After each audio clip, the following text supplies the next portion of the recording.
For centuries, the question has lingered. Were history's most captivating women simply seductresses, wielding their beauty as a weapon? Or were they sorceresses, blessed or cursed, with powers beyond mortal comprehension? Tonight, under the glow of a moonlit sky, we embark on a journey to unravel stories cloaked in mystery, irresistibility, and power. Were these enigmatic figures masters of their fate, victims of their allure, or misinterpreted by history? Welcome to the spellbinding saga of history's enchantresses. We begin with Cleopatra, the Queen of the Nile. Cleopatra VII of Egypt remains perhaps the most iconic figure when we think of the term enchantress. A woman of unmatched charisma, Cleopatra's allure went far beyond her beauty. She was a skilled diplomat, a polyglot fluent in an incredible array of languages, and an astute politician who ruled one of the ancient world's most powerful kingdoms. Cleopatra wasn't a frivolous charmer. She was calculated and strategic. Her relationship with Julius Caesar and later Mark Antony wasn't simply an affair born out of passion. These unions were political alliances that cemented Egypt's position in the face of Roman expansionism. But was Cleopatra's magnetic presence mistaken for sorcery by her enemies? Roman propaganda painted her as the seductress who bewitched and manipulated powerful men. Her death remains shrouded in intrigue.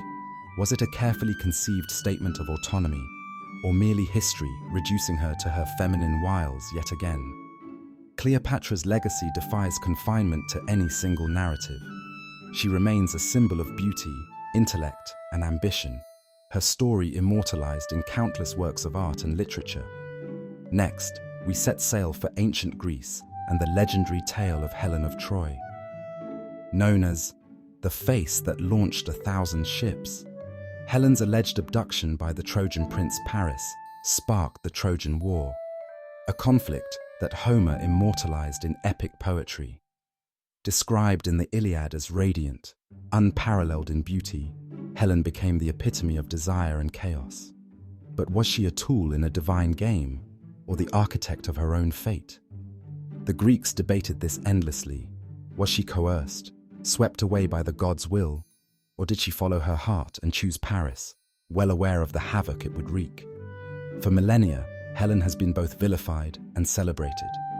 Art, literature, and theatre have portrayed her variably as victim, enchantress, or both, raising the question, could she have been more than meets the eye, perhaps a sorceress who enthralled all who came near? From Greece's plains to Arthurian legend, Morgana Le Fay steps into our narrative next. Morgana, a figure of magic and mystique, is a central character in Arthurian legend. Depending on the tale, she is either a healer, a nemesis to King Arthur, or a complex anti-hero. Her powers were portrayed as immense, her magic capable of healing, cursing, and everything in between. Yet Morgana's portrayal often gets muddied. Some stories show her independent but misunderstood, a sorceress targeted for her occult knowledge and feared by patriarchal systems that saw women's power as dangerous and subversive. Others highlight her more insidious side as a traitor to her half-brother Arthur. Morgana's appeal lies in her nuanced depiction. She embodies both the allure and danger of wielded power, leaving us to debate whether she was a monster or a misunderstood genius. With a jarring twist of fate, let's visit 16th century Hungary and one of history's darkest enchantresses, or so the legends claim, Countess Elizabeth Bathory. Known as the Blood Countess, Bathory earned a monstrous reputation for allegedly torturing and killing hundreds of young women to preserve her youth and beauty. According to legend, she bathed in their blood as part of occult rituals. History, however, may have exaggerated or even fabricated these claims. Historians suggest she may have been the victim of a politically motivated smear campaign designed to strip her family of its riches and status. But whether truth or fiction, Bathory's story remains chilling, a grim reminder of how fascination with women's supposed sorcery can lead to wild myths and devastating consequences. As we move into the divine realm, the Pythia, or Delphic oracle, comes to mind.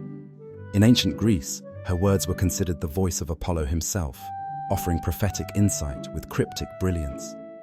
The oracle dwelled in the Temple of Delphi, inhaling vapors believed to grant divine revelations.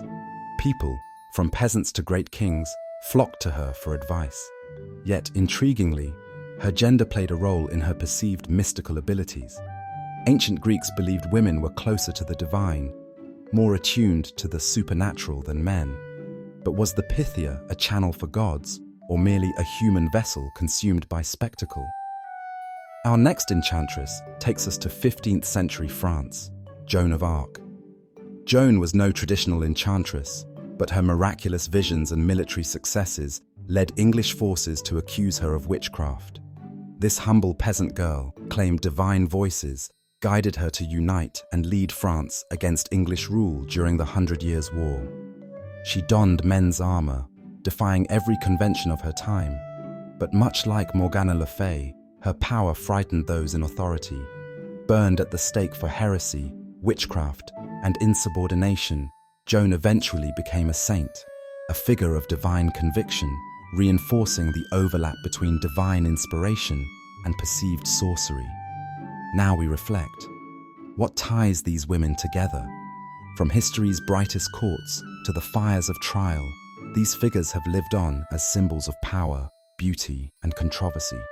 Whether misunderstood, vilified, or immortalized, one thing remains clear. These women never followed the paths society set for them. Instead, they carved their own destinies, leaving legacies that transcend time. They force us to question: is seduction a form of sorcery? Is intelligence, independent thought, or refusing to conform inherently magical? Perhaps the sorcery societies feared was not supernatural, but the power of women who dared to defy conventions. As we close, tell us your thoughts. Were these women enchantresses, sorceresses, or misunderstood architects of their destinies? Let us know in the comments and share your interpretations. Don't forget to like, share, and subscribe for more mysterious dives into legends of the past. Who knows? Maybe the next enchantress we unearth will surprise even us.